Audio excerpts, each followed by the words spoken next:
मजेशीर गोष्टी भाग 3. आजच्या गोष्टीचं नाव आहे तहानलेला कावळा. ते उन्हाळ्याचे दिवस होते. आकाशात सूर्य प्रखर तळपत होता. एक कावळा दूरवरून उडत येत होता आणि तो फार तहानलेला होता. कावळ्याने आकाशातून खाली बघितले. तो म्हणाला, "अरे बापरे, खूप तहान लागली आहे. कुठे पाणी मिळेल का?" थोडं पुढे गेल्यावर त्याला एक बाग दिसली.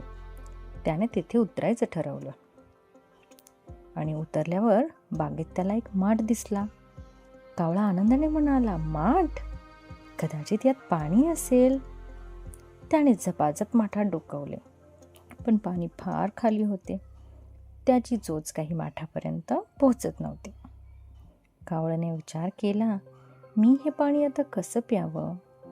काहीतरी उपाय शोधायलाच हवा." तेव्हा त्याला एक कल्पना सुचली.